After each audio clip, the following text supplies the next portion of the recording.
एक एक दो दो, एक एक दो दो, बड़े हो गए बस ठीक है। अरे बच्चे आपके घर की चिंताओं को दूर करने के सबसे बड़े साधन हैं। बच्चे की ताकत को आप समझो कि बच्चा दूसरों को बच्चा बना देता है कोई संसार में ऐसा बड़ा आदमी जो बच्चे को एकदम बड़ा आदमी बना दे? बच्चा ऐसा है जो आपसे बच्चा, अरे आपसे तुतलाती बोली के अंदर बुलवा देगा, वो आपको बच्चे जैसी हरकतें करवा देगा।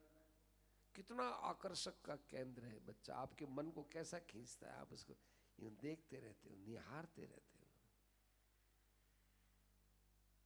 बच्चा तोता बोलता है तो आपको भी उसके साथ तोता बोलने में आनंद आता है। अच्छा अच्छा, आप भी उसके साथ बोलते हो, आप उसको गोली देते हो, फांक देते हो, बच्चा लेता है, ले ले। बच्चे जैसी भाषा, बच्चे जैसा मुख, बच्चे जैसी क्रिया बच्चा ही तो करवा सकता है। कितनी उसकी भोली भाली चेष्टाएं हैं। आपको, आपके अंदर कितनी भी चालाकी और है, बच्चे के सामने सब खत्म हो जाती है। सीधा साधा। आज घर घर में टेंशन है, घर घर परेशान है। कारण क्या है? बच्चे नहीं है। आपके मन को प्रसन्न करने का साधन नहीं है, सजीव खिलौना नहीं है। सजीव खिलौना चाहिए आपको, सजीव खिलौना नहीं है। बच्चा होना चाहिए था। बच्चा आकर कभी शिकायत, अच्छा ऐसा कर दिया, ओहो, शिकायत कर दे और बच्चा भग जाए, खुश हो जाते हैं आप। और आप कोई काम करते हैं और बच्चा आ गया, आजा बैठ बैठ जा। माँ भगवान की पूजा करती है और बच्चा आकर कभी कभी श्रुक को, कभी श्रुआ को इनको छेड़ता है, कभी फूल को छेड़ता है। अरे ठहर जा, ठहर जा। ये बन खिलता है। वो बच्चा देखता है मेरी माँ ऐसी थी, फूल चढ़ाती थी। थोड़े दिनों में वो माँ के संस्कार उसमें काम आते हैं। कई माताएं तो बच्चे को पास में बैठा करके पूजा कराती हैं, करती हैं खुद। अस्तु। तो गुरुकुल के अंदर निवास करते हैं। गुरुकुल हमारे जीवन का नींव हिस्सा है। नींव इसी से ही बनती है, बचपन से ही।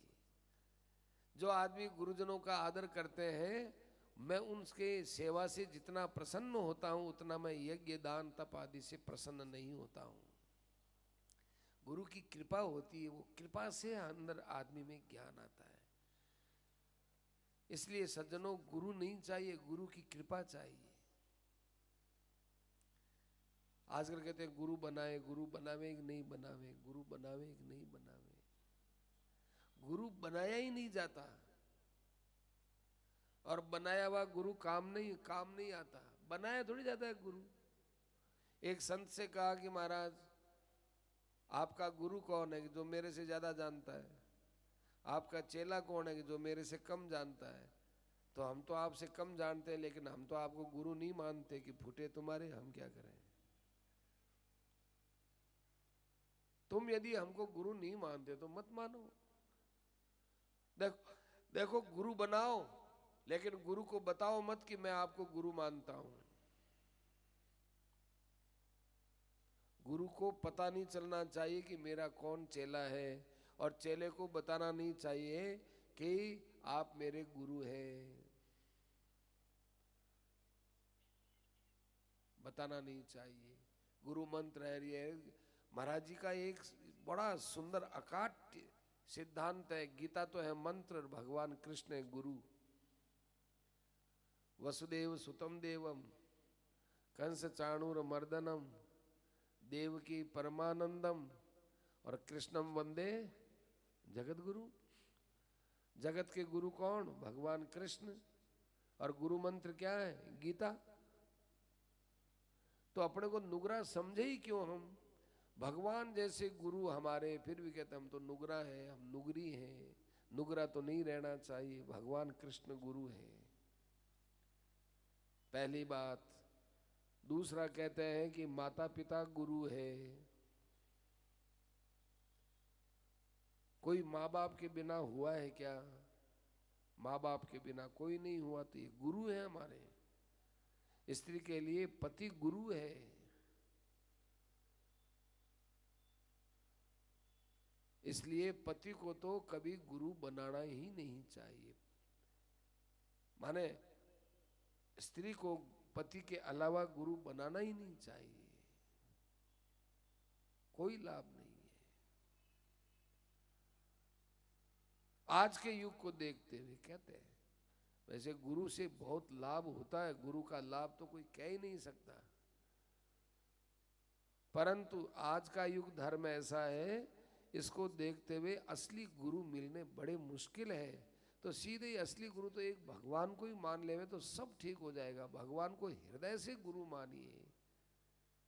यदि कहीं हमारे साधन भजन में अटकाव होगा तो भगवान अपने आप मिलान करवा देंगे, भगवान की जिम्मेवारी है। जिस कॉलेज में हम लोग पढ़ते हैं उस कॉलेज में एक कक्षा पास कर लेते हैं तो दूसरी कक्षा के अध्यापकों की जिम्मेवारी कॉलेज चलाने वालों की है कि नहीं? 8वीं पास कर लिया, 9वीं में गया, 9वीं पास कर ली, 10वीं में गया, तो जो जो पढ़ाई में आगे जाएगा, एमए जाएगा, तो एमए के लायक उसको अध्यापक मिल जाएंगे। एमए के लायक मिल जाएंगे उसको। गुरोर अनुग्रहे नहीं हुए, गुरु की कृपा चाहिए, कृपा। गुरोर अनुग्रहे नहीं हुए पुमान पूर्ण प्रशांत। इसलिए गुरुजनों की कृपा चाहिए, कृपा। और कृपा कब मिलती है? जब गुरुजनों का वचनों का हम पालन करते हैं तो कृपा अपने आप आती है उनसे। टूटी खोलते हो तो उसमें पानी डालने की हमारी जिम्मेदारी थोड़ा ही है, टूटी खोलते ही पानी अपने आप आने लगेगा। ऐसे ही गुरु के ज्ञान का पालन करने पर गुरु की कृपा यूं बरसने लगती है। और गुरु की कृपा से जो काम होता है वो काम हमारे उद्योग से नहीं होता। उद्योग करना हमारा कर्तव्य है, पर असली काम तो कृपा से होता है।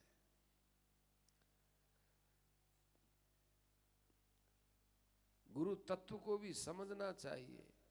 आजकल लोग गुरु बनाते हैं, वे भी परिवार के जैसे और संबंध है, ऐसे एक संबंध और जोड़ लिया। ये मेरे भाई हैं, ये मेरे बहनोई हैं, ये मेरे मामा जी हैं, ये मेरे अमुक हैं, ये मेरे अमुक हैं, ये हमारे साड़ा जी हैं, ये मेरे गुरु जी हैं। परिवार के और सदस्यों के समान गुरु को भी एक संबंधी बना लिया। अब गुरु जी बन गए तो एक सदस्य। अब देखें भाई, अब क्या करें, गुरु जी तो आए तो गुरु जी को तो अपना कुछ नेक चारा पूरा कर दिया। घर में बहन आई तो बहन को नेक चारा पूरा कर दिया, नेक चारा पूरा करा। ऐसे गुरु जी के साथ भी नेक चारा पूरा, मन में समझते हैं हमारे पर गुरु जी है, हमारे गुरु जी सब कल्याण करेंगे। कल्याण की इच्छा से गुरु बनाया है क्या? यदि कल्याण की भरपूर इच्छा हो तो गुरु बनाने की आवश्यकता ही नहीं है। भगवान ने नहीं कहा कि मैं तेरा गुरु हूं। अर्जुन तो भगवान के वचनों को सुनते सुनते कहा, महाराज आप मेरे पर कृपा करो, मैं आपकी शरण में हूं। कार्पण्य दोषो पहत स्वभाव पृच्छामि त्वाम धर्म सम्मूढ़ चेता यच्छ्रेयस्यान् निश्चितम ब्रूहि तन्मे शिष्यस्ते हम शाधिमाम त्वाम प्रपन्नम। मैं शिष्य हूं, बस आप मेरे गुरु हो और मैं आपको गुरु बना रहा हूं, ये नहीं कहा अर्जुन ने। शिष्य हूं अर्थात आप मेरे पर शासन कीजिए। अर्जुन ने वहां नारियल चढ़ाकर, माला पहनाकर, नाम दान लेकर कोई क्रिया की क्या? महाभारत में किसी भी पुस्तक में आती है क्या? अर्जुन तो वही मालिक बना हुआ है रथ के ऊपर। और गीता सुनने के बाद क्या किया? भाई अब मैं भगवान को कैसे, ये तो मेरे गुरु है, मैं इनको क्या दाहिनी तरफ चलाओ, उधर बाहिनी तरफ चलाओ, उधर चलो, सामने चलो। गीता सुनने के बाद भी अर्जुन ने भगवान को सारथी समझ करके ही आदेश दिया। नष्टो मोह स्मृति लब्धा त्वत्प्रसादात् मयाच्युत स्थितोस्मि गत संदेह करिष्ये वचनम तव। ये बात अंदर की साधना से है। व्यवहार में तो यही कहा है कि भाई महाराज अश्वत्थामा ने अन्याय किया है, जोड़ो रथ, जाऊंगा मैं उसके पीछे और मारूंगा उसको। भगवान ने कहा जो हुजूर, हुक्म हजूर, बिराजो हजूर, चलो।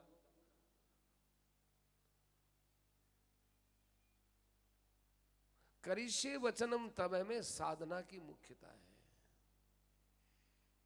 और व्यवहार के अंदर तो सारथी का यदि आप नाटक करते हैं और मैं रथी हूं तो मेरे अर्जुन आदेश भी देता है। तो गुरु तत्व मामूली नहीं है। भगवत तत्व जैसे दुरू है ऐसे गुरु तत्व भी दुरू है। परंतु कहीं खतरा नहीं है, भगवान को गुरु मानते हैं, कोई खतरा नहीं है। अच्छे संत अरे कई संत तो ऐसे हुए जिन्होंने कई वर्षों के बाद उनको गुरु माना और वो गुरु भगवान उनके रूप में आ गए। चरणदास जी महाराज थे, उन्होंने सुखदेव जी को गुरु माना। 200-250 वर्ष पहले की बात है। चरणदास जी महाराज हुए अलवर जिले में, राजस्थान में अलवर जिला, वहाँ वो अवतार लिए और संत चरणदास जी महाराज हुए। और उन्होंने कहा कि मैं तो सुखदेव जी को अपना गुरु मानता हूँ। सुखदेव जी को गुरु मानते थे। सुखदेव जी महाराज उनके सामने प्रकट हुए, चरणदास जी महाराज के सामने। अब प्रश्न होता है कि सुखदेव जी आए कि कौन आए? कि भगवान सुखदेव जी के रूप में आए। ऐसे ही और भी संतों के सामने भगवान ने दर्शन दिया, संतों ने दर्शन दिया।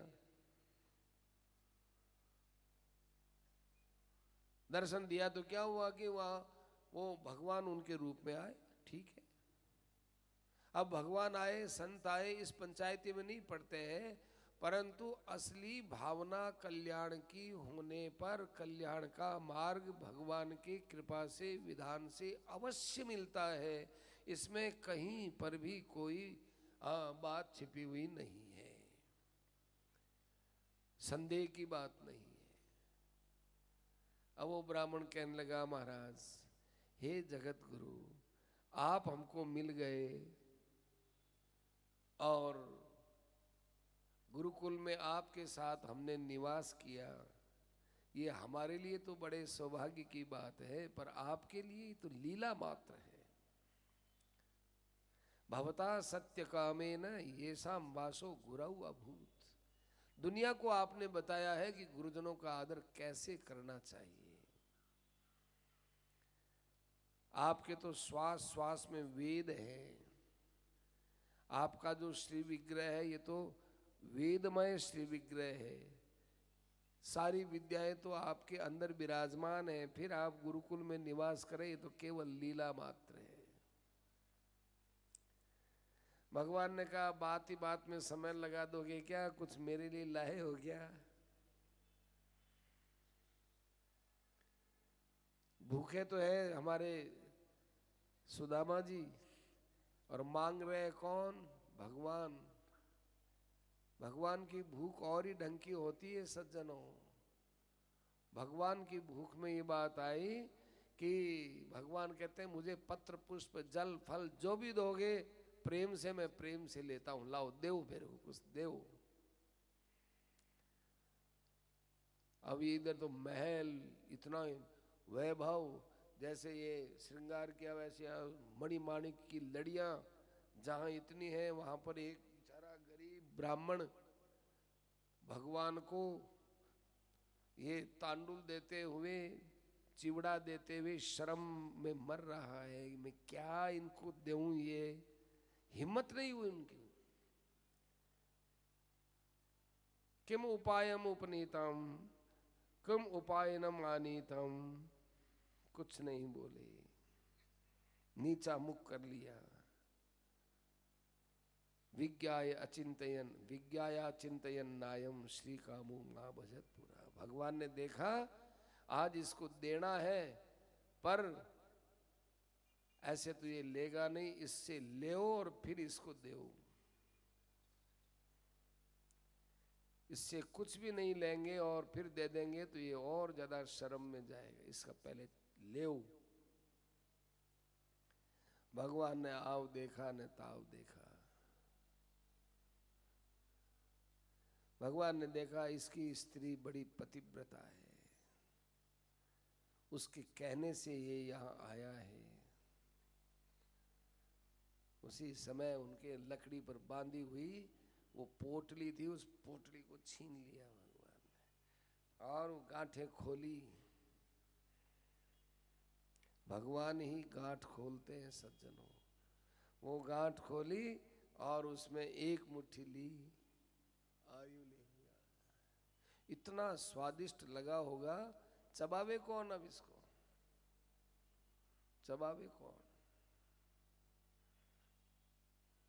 चावल को तो चबाना चाहिए, वो चिड़ुआ है उसको तो और चबाना, चबाने से स्वाद आता है।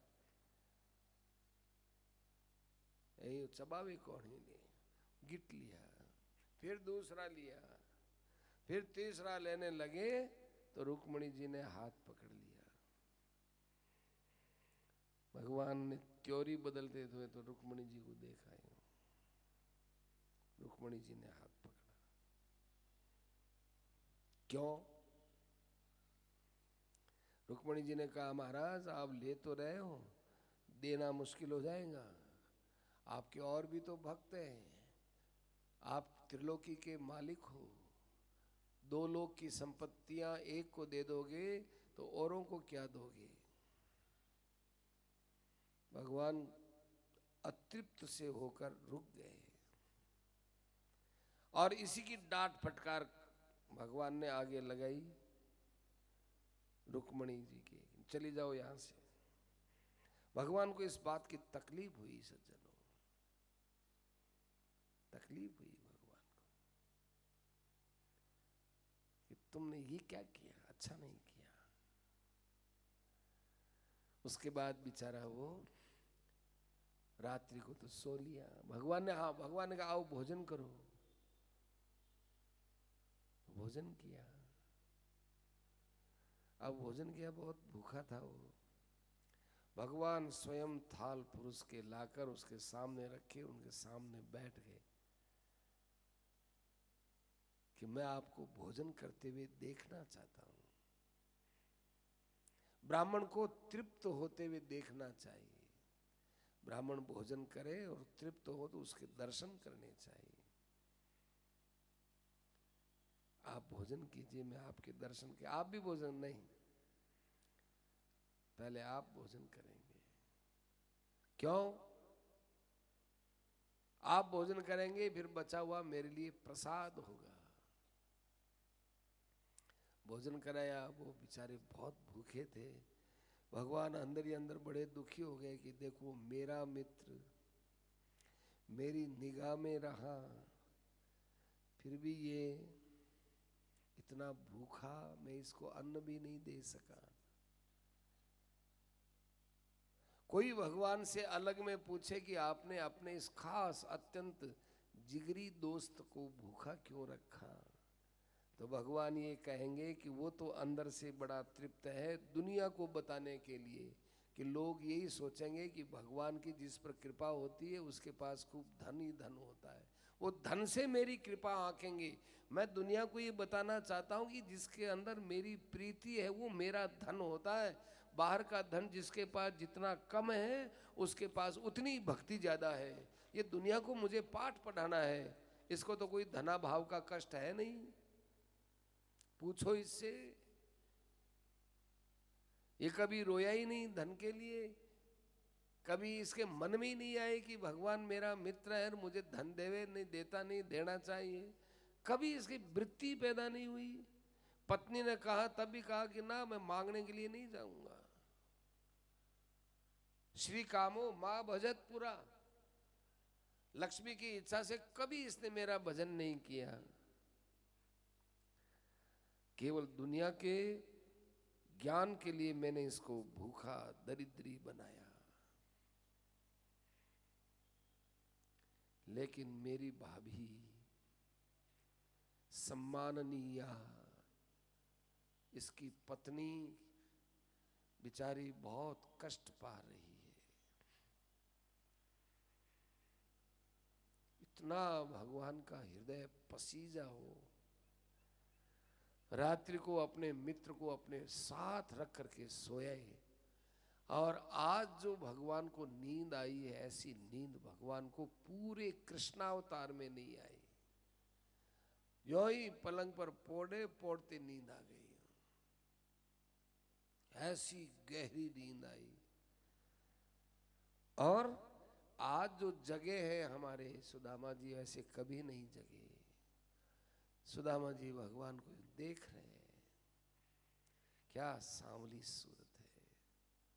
इनको बैठा करके तो मैं क्यों कि तुम बैठे रहो, मैं आपको देखना चाहता हूं। अब देख सकता हूं कि ये तो नींद में है। फिर इन्होंने क्या किया, पलंग से उतर करके चरणों का ध्यान किया है कि इनके चरणों में क्या क्या है। क्योंकि आज तक लोग इतने ही चरण बताते हैं कि नाखून ऐसे हैं, अंगुलियां ऐसी है, ये है, टकने ऐसे हैं, लेकिन पगतली के दर्शन तो कोई कराता ही नहीं है। पगतली में कितनी रेखाएं, क्या क्या चिन्ह, तो कोई नहीं बताता। अपने इनके पगतली के नीचे आराम से दर्शन कर सकते हैं। पगतली के दर्शन किए,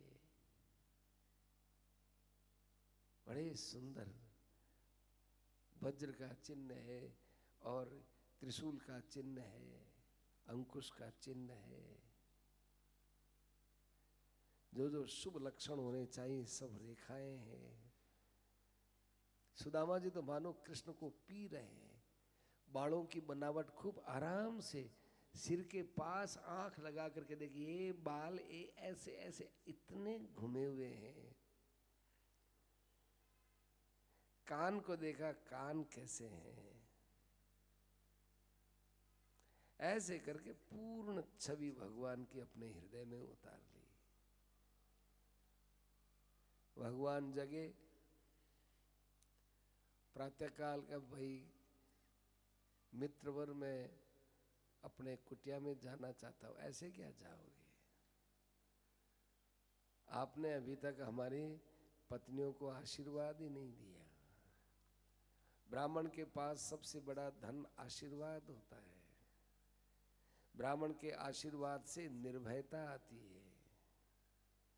इसलिए हमारी पत्नियों को आशीर्वाद दीजिए। देखो, यहां मांगने का काम केवल भगवान का ही है। आशीर्वाद तो भगवान का मांगना चाहिए था, सुदामा जी को नहीं। आज भगवान ही मांग रहे हैं। भगवान छोटे होते हैं भक्तों के सामने। अब ठीक है भाई, आशीर्वाद देने लगे। अब उन्होंने देखा 2 होंगी, 4 होंगी, 5 होंगी, 10 होंगी, 20 होंगी, और क्या है। तो बड़े प्रसन्न होकर आशीर्वाद देने लगे। ओ अच्छा अच्छा, ये आपकी पटरानी? हाँ हाँ, अच्छा अच्छा। अखंड सौभाग्यवती भवे, पतिव्रता भवे, पत्यनुकूला भवे, पुत्रवती भवे, सदा सुखिनी भवे। ऐसे आशीर्वाद दिया। फिर ये दूसरी रानी है, ये तीसरी रानी है, चौथी है, 5वीं है, 6ठी है, 7वीं है, 8वीं है। 8 हो गई। अब फिर और आए, ये आए 20 30 आए। अब दुखने लग गया ये। तो उन्होंने हाथ यूं कर लिया, फिर यूं कर लिया, यूं। आशीर्वाद मुद्रा, ये तर्क मुद्रा, अच्छी बात, यूं कर लिया। अब यूं भी कितनी देर रखे? कितनी हुई है कि? तो 80 हुई है। अच्छा, अब मंत्र को छोटा कर दिया। मंत्र को छोटा किया, कहा अच्छा भवय ही बोल दिया। बाकी तो देखो सब है ही भवय भवय। गला सूखने लग गया। लो साहब जल पियो। 1-2 गुटखा पिया। अब कितनी के हैं? अभी तो साहब 200 हुई है। तो कितनी के हैं? 16,000 है, सबको एक साथ आशीर्वाद देता हूँ। अब कृष्ण मैं चलता हूँ, अब मेरे से तो पार नहीं पड़ती। रवाना हो गए। मार्ग में वो इतने प्रसन्न हुए कि वाह कृष्ण, तूने मुझे समझा है। एक नया पैसा भी नहीं दिया, नारियल भी नहीं दिया मेरे को। कितना हल्का होके जा रहा हूं। जाते समय तो 4 मुट्ठी चिड़वा, और आते समय मेरे पास कुछ भी नहीं, कुछ भी नहीं दिया तुमने, ये सब कुछ दे दिया कृष्ण। तुम जानते हो कि लक्ष्मी से इस ब्राह्मण का दिमाग खराब हो जाएगा। धन आते ही आदमी की त्योरी बदल जाती है। तुमने मेरे साधन भजन को सुरक्षित रख दिया कृष्ण। तुमने मेरा आलिंगन किया, तुमने मुझे अपने हाथ से भोजन कराया, तुमने अपने साथ मेरे को रखा। ये कोई कम धन है क्या? कितना दिया तुमने, जितने के लायक मैं हूं नहीं उतना तुमने दिया। सज्जनों, जितना अपने को मिला है ना, भगवान से यही कहो कि इतने के लायक नहीं थे जितना दे दिया भगवान। कहीं तो भगवान के एहसानमंद बनो भाई। हरदम यही रोना तो तेरे, हे भगवान तू वो काई कर दियो, तुम्हारे यूं क्यों कर दियो, तुम बेचारे को ओढ़मा ही ओढ़मा दोगे? कभी उसको थैंक यू भी कहोगे? कभी उसको प्रसन्नता से ये भी कहोगे कि अरे तुम्हारी कितनी कृपा है? हमारे सुदामा जी की तरह बनो ना। कुछ दिया नहीं तो भी कहते हाँ हाँ सब बहुत, अरे बड़ी कृपा है आपकी, बड़ी कृपा है। मति खराब हो जाए, जिस धन से बुद्धि खराब हो जाए, स्वभाव खराब हो जाए, परिवार में कटुता फैल जाए, जनता में अविश्वास पैदा हो जाए, क्या करे फिर? उस धन का करे क्या आदमी? एक संत थे, उनके पास एक भगत आया कि महाराज मेरे पास धन का अभाव है। संतों ने कहा धन का अभाव है तो कोई बात नहीं, धन का प्रभाव नहीं पड़ना चाहिए। धन का अभाव भले ही हो, प्रभाव नहीं पड़ना चाहिए। प्रभाव क्या कि पैसे बिना काम ही नहीं चलता। आज का अर्थ प्रधान युग है, पैसे बिना क्या होता है? बाजार जाते हैं तो 200-400 रुपए की तो कोई कीमत ही नहीं है, ये नहीं है वो नहीं है। पैसे बिना क्या होता है? माँ के पेट में थे तो पैसे से काम चला था क्या? और मर जाएंगे तो पैसे से काम चलेगा क्या? मर जाएंगे, पड़ी रहेगी लाश हमारी, उस समय हम जाकर के हमारे लिए कफन लाएंगे, हम जाकर के लकड़ा लाएंगे, हम जाकर के कोई घी लाएंगे कि नारियल लाएंगे कि क्या क्या लाएंगे? हम अपने लिए खुद लाएंगे क्या? पड़े रहेंगे यूं मुंह फटा, लोग ही उठाएंगे, लोग ही ले जाएंगे, लोग ही जड़ाएंगे, वो भी तो काम चलेगा ना। हमारा 12वां हम ही करेंगे क्या? 13वां हम ही करेंगे क्या? साधुओं में 17वां होता है तो हम मरेंगे तो हमारा 17वां कोई हम ही करेंगे क्या? और हो रहा है हमारे निमित्त। ये लकड़े किसके? साहब मैन जी महाराज के लकड़े जा रहे हैं, अच्छी बात है, पैसा कोई दूसरे ही खर्च करेंगे और काम हमारा होगा, शरीर हमारा जड़ेगा। तो बच्चे थे तब हमने पैसा खर्च नहीं किया, माँ के गर्भ में थे, माँ की गोद में थे, माँ ने हमको पैसा लेके दूध पिलाया क्या?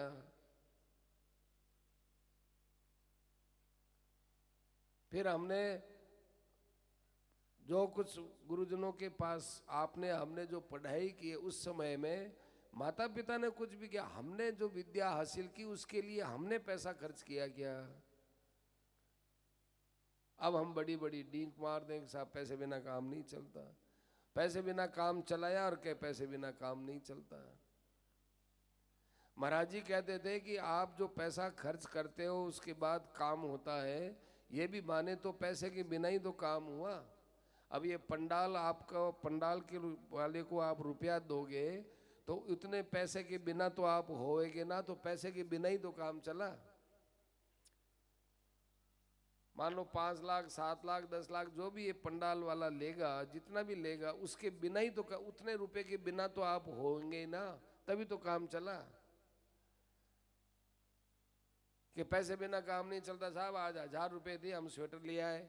अच्छी बात है, 1000 रुपये की स्वेटर ले आए तो 1000 रुपये के बिना हुए ना। आप